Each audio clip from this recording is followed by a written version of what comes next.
बिस्मिल्लाहिर्रहमानिर्रहीम। अस्सलामु अलैकुम everyone, welcome back on easy learn. I hope कि आप सब ठीक ठाक होंगे, खैरियत से होंगे और जो हमारी लास्ट की क्लास थी उसे आप लोगों ने अच्छे से प्रैक्टिस भी किया होगा, क्योंकि अगर आपने प्रैक्टिस की है तो आज जो हम काम करने वाले हैं उसमें आपको बिल्कुल भी प्रॉब्लम नहीं होगी।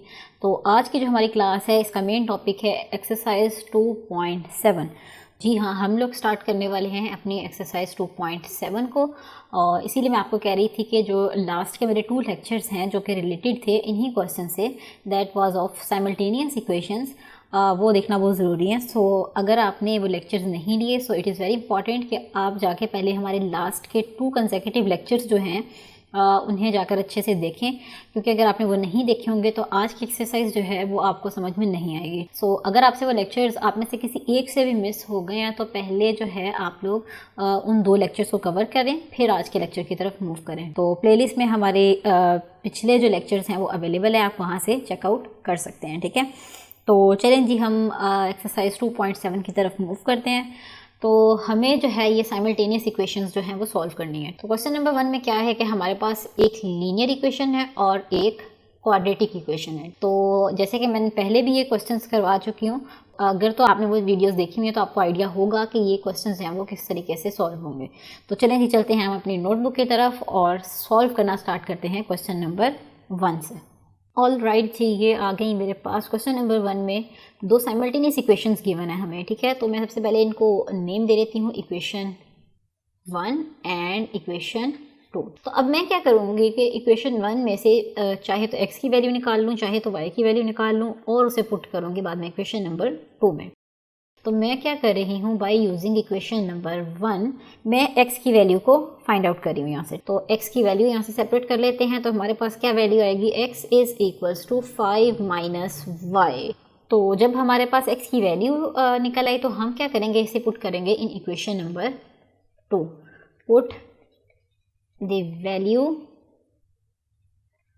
Of x in equation 2। तो क्या थी मेरे पास इक्वेशन नंबर 2, मैं डायरेक्टली वैल्यूज पुट कर रही हूँ। ये आ जाएगा 5 माइनस वाई का square minus 2y minus 14 is equals to 0। तो अब जो है वो हम स्क्वायर ओपन कर लेंगे, ये आ जाएगा 25 plus y square minus 10y minus 2y minus 14 is equals to 0। तो जब इसे सॉल्व करेंगे तो हमारी इक्वेशंस कुछ इस फॉर्म में आएगी। तो इसे सॉल्व कर लेंगे, ये आ जाएगा minus 12y minus 14 and plus 25 आ जाएगा हमारे पास प्लस 11 इज इक्वल्स टू 0। तो अब मुझे क्या करनी है, मेरे पास एक सिंपल क्वाड्रेटिक इक्वेशन आ गई है और मुझे इसकी कर लेनी है पेयरिंग। तो चलें जी, इसकी हम लोग कर लेते हैं अब पेयरिंग। तो पेयर्स आ जाएंगे इसके minus 11 and minus 1, minus 11y and minus y plus 11 is equals to 0। तो यहाँ से जो है वो y कॉमन आ गया, तो y माइनस 11, और यहाँ से माइनस 1 कॉमन आ गया तो यहाँ पे भी बन गया y माइनस 11। तो 2 पेयर्स आ गए, y minus 11 and y minus 1। तो यहाँ से जो है हमारे पास 2 वैल्यूज़ आ गई y की, एक वैल्यू आ गई 11 और एक वैल्यू आ गई मेरे पास 1। तो अब मेरे पास y की वैल्यूज़ आ गई हैं और अब मुझे करनी है x की वैल्यू फाइंड। तो ये देखें x की वैल्यू, इसे मैंने नेम दे दिया इक्वेशन नंबर 3 का। तो इक्वेशन नंबर 3 में मैं y की दोनों वैल्यूज़ पुट कर दूंगी। तो 2 केसेस बन जाएंगे मेरे पास, when y is equals to 11 and when y is equals to 1। तो मैं पुट कर रही हूँ y की ये वैल्यू इन इक्वेशन नंबर 3। तो क्या थी इक्वेशन मेरे पास, x is equals to 5 minus y। तो 5 माइनस 11, ठीक है, और ये मेरे पास आ जाएगा 5 में से इक्वेशन थी मेरे पास 5 माइनस y। तो यहाँ पर मुझे करनी है x की वैल्यू फाइंड आउट। तो मेरा आंसर आ जाएगा यहाँ पर -6। तो ये देखिए, आप यहाँ से देख सकते हैं कि x की वैल्यू निकल आई। इसी तरीके से मैं इक्वेशन नंबर 3 में ही यहाँ पर भी वैल्यू पुट कर रही हूँ। तो मेरी इक्वेशन नंबर 3 क्या थी, 5 माइनस y। तो 5 माइनस 1 हो गया और मेरी x की वैल्यू आ गई 4। तो एंड पे लिखना है हमें अपना सोल्यूशन सेट। तो सोल्यूशन सेट हम कैसे लिखेंगे, solution set is equals to ordered pairs की फॉर्म में लिखेंगे। x की वैल्यू है -6 और इसके साथ क्या वैल्यू है, -6 एंड 11। ठीक है, एक पेयर ये बन जाएगा और दूसरा पेयर क्या बनेगा, ये 4 और ये 1, ठीक है। तो x की वैल्यू हमेशा आपने पहले लिखनी है, सो 4 और 1 जो है वो हमारा सेकंड पेयर आ गया। और ये था दी सॉल्यूशन क्वेश्चन नंबर 1 का। तो अब आप देखें अगर क्वेश्चन नंबर 2 को, तो इसमें भी हमारे पास जो है वो एक लीनियर इक्वेशन दी गई है और एक जो है वो क्वाड्रेटिक इक्वेशन दी गई है, ठीक है। तो इसमें से भी हम एक की वैल्यू निकाल लेंगे, लीनियर वाले में से चाहे x की निकाल लें या y की निकाल लें, और डायरेक्टली पुट कर देंगे इन इक्वेशन 2 क्वाड्रेटिक इक्वेशन वाली में, ठीक है। तो चलें जी इसे भी सॉल्व कर लेते हैं। तो हम सबसे पहले क्या करते हैं, इनकी नंबरिंग कर लेते हैं। ये आ गई हमारे पास equation number 1 and this is 2। From equation number 1 मुझे वैल्यू निकालनी है y की। तो इक्वेशन नंबर 1 को मैंने सॉल्व कर रही हूँ, तो क्या आ जाएगा मेरे पास 3x - 1 is equals to 2y। और इससे जाहिर ये होता है कि y की वैल्यू हमारे पास क्या आ रही है, 3x - 1 डिवाइडेड बाय 2, और इसे मैंने नेम दे लिया इक्वेशन नंबर 3 का। अब y की वैल्यू मेरे पास निकल आई है, तो मुझे इसे पुट करना है किसी भी इक्वेशन में, ताकि जो है मैं इसकी वैल्यू x की भी निकाल सकूं, ठीक है। तो मैं इसे पुट कर रही हूँ इन इक्वेशन नंबर 2।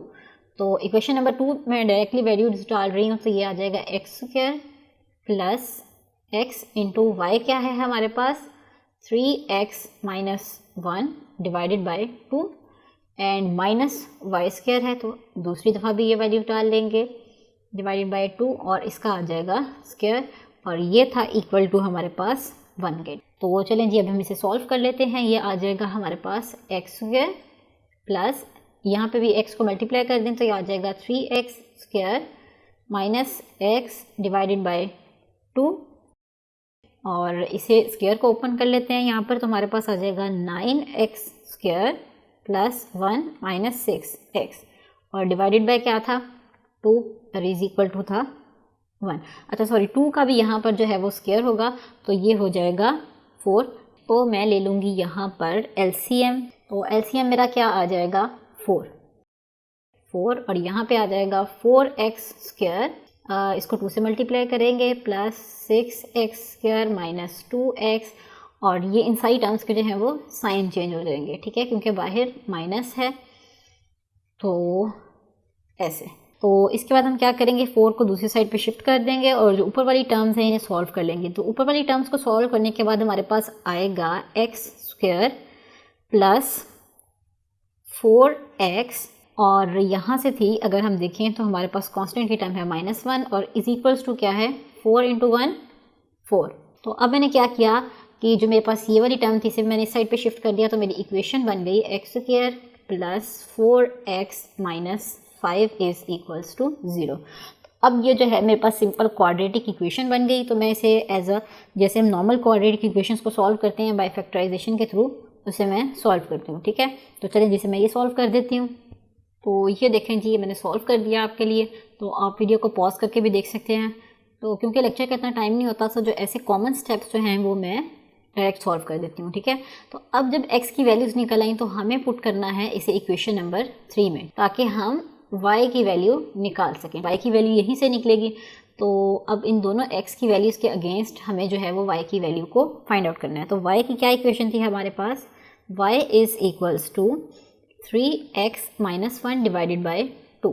तो x की क्या वैल्यू है यहाँ पर 3 - 1 डिवाइडेड बाय 2, तो ये आ जाएगा 2 divided by 2 is equals to 1। तो यहाँ से हमने y की वैल्यू निकाल ली। इसी तरीके से हम लोग जो हैं वो यहाँ पे भी y की तो वही वैल्यू थी ना, सिर्फ चेंज हुई है x की वैल्यू। तो इसे भी जो है हम सॉल्व कर लेंगे।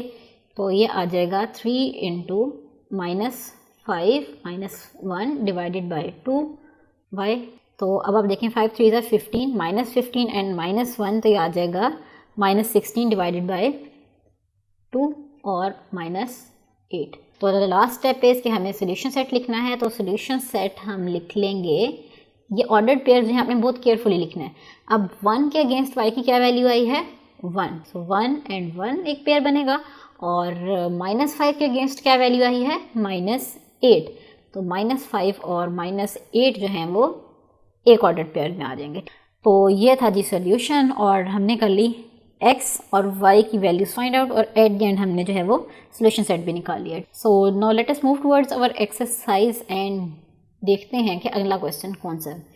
तो अगला क्वेश्चन जो है वो क्वेश्चन नंबर 3 है, और क्वेश्चन नंबर 3 भी जो है वो इसी टाइप का ही है कि एक लीनियर इक्वेशन है और एक थोड़ी डिवीजन की फॉर्म में क्वेश्चन आ गया है। तो इसे भी आप देखेंगे कि जब हम इसे सॉल्व करेंगे तो ये जो इक्वेशन है हमारे पास ये क्वाड्रेटिक इक्वेशन बन जाएगी। तो डिवीजन की फॉर्म में जो ऐसी इक्वेशन आ रही है वो भी क्वाड्रेटिक बनेगी, बस हमें इसे थोड़ा सा सिंप्लीफाई करना है। तो चलें जी क्वेश्चन नंबर 3 की तरफ चलते हैं। तो ये आ गया है जी मेरे पास क्वेश्चन नंबर 3। तो सबसे पहला काम इसमें भी ये है कि हमें इक्वेशंस की कर लेनी है नंबरिंग। तो 1 और 2 आ गई। तो अब जो है 1 देखें लीनियर है, तो हम क्या करेंगे 1 में से वैल्यू निकाल लेंगे x की। फ्रॉम इक्वेशन 1 क्या पता चला हमें कि x is equals to 7 plus y, x की वैल्यू निकल आई। अब ये जो x की वैल्यू आई है इसे मैं पुट कर रही हूँ इन इक्वेशन 2। जहाँ जहाँ पे अब x आ रहा है वहाँ पे मैं रिप्लेस कर रही हूँ x को x की वैल्यू के साथ, that is 7 plus y minus 5 over ये तो y था तो एज इट इज़ आ गया, इज इक्वल्स टू 2। तो अब क्या करूँगी मैं इसका ले लूँगी यहाँ पर LCM, क्योंकि दोनों डिवीजन की फॉर्म में है तो इनका ले लेते हैं LCM। तो जो LCM है वो आ जाएगा मेरे पास, सिंस के बोथ टर्म्स आर डिफरेंट तो मेरा LCM हो जाएगा y इंटू 7 प्लस y।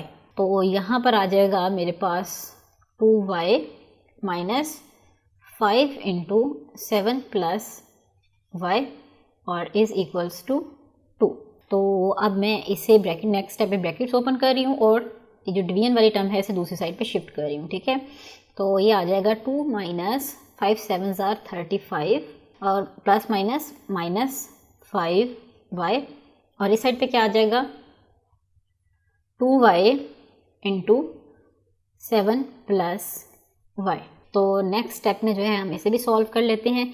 तो क्या आ जाएगा अब हमारे पास, यहाँ से देखें जो y वाली टर्म्स हैं ये सॉल्व हो रही हैं। तो यहाँ से आ जाएगा minus 3y minus 35 is equals to 7 2 ज़ार 14y और y इंटू वाई क्या हो जाएगा y स्क्वायर, तो ये आ जाएगा 2y स्क्वायर। ठीक हो गया यहाँ तक। ये जो दोनों नेगेटिव की टर्म्स हैं इन्हें भी मैं शिफ्ट कर दूंगी दोनों टर्म्स को इक्वल के इस साइड पे, ठीक है। इस साइड पे क्या रह गया 0, तो ये आ गया 2y स्क्वायर पहले से था यहाँ पर, फिर था 14y और यहाँ से क्या आ गया प्लस 3y और प्लस ही 35। तो जब हमने इसे सॉल्व किया तो हमारे पास क्वाड्रेटिक इक्वेशन बन गई 2y square plus 17y plus 35 is equals to 0। अब जो है इस क्वाड्रेटिक इक्वेशन को सॉल्व करना है। इस क्वाड्रेटिक इक्वेशन को आप भी सॉल्व करें और तब तक जो है वो मैं इसे सॉल्व करती हूँ। ऑलराइट जी, ये मैंने सॉल्व कर दिया है। a की वैल्यू थी 2, b था 17 और c है हमारे पास 35। इसको जस्ट मैंने क्वाड्रेटिक फार्मूला अप्लाई किया और y की मेरे पास आ गई हैं 2 वैल्यूज़। तो एक दफ़ा मैं इसे प्लस के साथ लिख लेती हूँ और एक दफ़ा लिख लेती हूँ इसे माइनस के साथ। तो क्या आ जाएगा माइनस 17 प्लस 3 डिवाइडेड बाई 4 और एक दफ़ा नेगेटिव का case minus 17 minus 3 divided by 4। तो इसे सॉल्व कर लेते हैं। तो जो पॉजिटिव वाला केस है इसमें हमारे पास आ जाएगा माइनस 14 डिवाइडेड बाई 4 और यहाँ से आ गया हमारे पास y माइनस 7 बाई 2। इसी तरीके से इसे भी सॉल्व कर लेते हैं। तो ये आ जाएगा हमारे पास माइनस 20 डिवाइडेड बाई 4। तो y आ गया यहाँ से हमारे पास माइनस 5। अब आप देखें y की वैल्यूज़ हमारे पास आ चुकी हैं लेकिन x की वैल्यू अभी तक हमें नहीं पता। तो हम क्या करेंगे कि ऊपर जाके देखते हैं कि हम x की वैल्यू कहाँ से निकाल सकते हैं, ठीक है। तो जैसे कि आप देख सकते हैं कि ये जो हमारी इक्वेशन नंबर 3 है, यहाँ से हम अगर y की वैल्यू पुट कर दें तो x की वैल्यू इजीली निकल सकती है, ठीक है। तो हम क्या करेंगे इक्वेशन 3 को यूज़ करते हुए x की जो वैल्यू है उसे फाइंड आउट कर लेंगे। तो यहाँ पर आप देख सकते हैं कि जो हमारी इक्वेशन 3 हमने ऊपर अभी देखी वो क्या थी हमारे पास equation, x is equals to 7 plus y। इसी तरीके से यहाँ पे भी मैं मेंशन कर देती हूँ 7 प्लस y। तो अब क्या करना है कि मुझे सिंपली यहाँ पर y की इक्वेशंस को पुट करना है। तो 7 माइनस 7 बाई 2 हमने इसका एलसीएम लेना है, तो इसका एलसीएम ले लेंगे। यहाँ पे एलसीएम क्या आ जाएगा हमारे पास 2 7 2 ज़ार 14 माइनस 7 और ये आ जाएगा 7 बाई 2। तो ये x की वैल्यू निकल है। इसी तरीके से अब हम यहाँ से भी x की वैल्यू निकाल लेंगे। क्या आ जाएगा 7 प्लस -5, तो ये हो जाएगा 7 - 5, तो 7 - 5 आ जाएगा हमारे पास 2। तो अब आप यहाँ से देख सकते हैं कि हमारे पास x की वैल्यूज़ भी निकल आई हैं और y की वैल्यूज़ भी निकल आई हैं। तो जब x और y की वैल्यूज़ निकल आई तो the next step is we have to write solution set. और सोल्यूशन सेट कैसे लिखना है? ऑर्डर्ड पेयर्स की फॉर्म में। तो पहले हमेशा x आएगा, मैं आपको पहले भी बता चुकी हूँ, हमेशा पहली वैल्यू x आएगी, y नहीं आएगी। अगर आपने y पहले लिख दी तो हमारा जो सोल्यूशन सेट है वो गलत हो जाएगा, ठीक है। तो पहले कौन सी, हम इस केस को देख लेते हैं। x की क्या वैल्यू है? 7/2, और 7/2 के जब हमने सॉल्व किया तो इससे हम रिलेटेड हमारी कौन सी वैल्यू आ रही है? y की -7/2, -7/2। इसी तरीके से हमारा सेकंड पेयर क्या हुआ, क्या वैल्यू है इसमें? x की 2, और इसमें y की वैल्यू क्या आ रही है? -5। अब आप देख सकते हैं इस तरीके से जो है हमें अपना सोल्यूशन सेट फाइंड करना है। आज ऑर्डर्ड पेयर्स आप लोगों ने लिखने हैं तो बहुत केयरफुली देखने हैं कि किस वैल्यू के अगेंस्ट, जिस तरह y की वैल्यू के अगेंस्ट ये वाला आंसर आया, और इसी तरह इस y की वैल्यू को जब मैंने पुट किया तो मेरे पास x का ये वाला आंसर है। तो आपने उन्हीं को पेयर्स बनाना है, किसी और को पेयर्स नहीं बनाना। अगर आपने किसी और का पेयर बना दिया तो आपका जो सारा सोल्यूशन सेट है वो गलत हो जाएगा। तो सोल्यूशन सेट जो है वो आपने काफ़ी केयरफुली लिखना है, और x को हमेशा पहले और y को हमेशा सेकंड नंबर पे लिखना है, ठीक है। तो ये थी जी हमारी आज की क्लास। तो आज की क्लास में हम लोगों ने क्वेश्चन नंबर 1, 2 एंड 3 को सॉल्व किया। तो अब अगर आप देखें क्वेश्चन नंबर 4 को, तो ये जो है मिलता जुलता है जो हमने अभी क्वेश्चन नंबर 3 किया है, ठीक है। तो इसमें से भी आपने क्या करना है, a और b यहाँ पे कांस्टेंट हैं, तो इसे देख के बिल्कुल नर्वस नहीं होना कि a और b क्या आ गए हैं। a और b सिर्फ यहाँ पर कांस्टेंट है, जिस तरह 7 है, 2 है, तो यहाँ पे a और b भी जो है वो कांस्टेंट है। तो यहाँ से आपने x की वैल्यू निकाल लें या y की वैल्यू निकाल लें, और इसी तरीके से जैसे हमने अभी किया इसी इक्वेशन में आपने पुट कर देना है, और फिर आप क्वेश्चन को सॉल्व कर लेंगे। तो जो क्वेश्चन नंबर 4 है वो मैं आपको दे रही हूँ एज अ होमवर्क, ये आपने खुद करना है और इसे सॉल्व करना है। और फिर जिस से सॉल्व हो गया वो हमें कमेंट सेक्शन में मेंशन करके ज़रूर बताइएगा कि किस किस का क्वेश्चन नंबर 4 जो है वो सॉल्व हो चुका है। तो चलें जी, हमारी आज की क्लास का वक्त ख़त्म हो रहा है, तो मिलते हैं जी अपनी नेक्स्ट क्लास में। तब तक के लिए अल्लाह हाफिज़।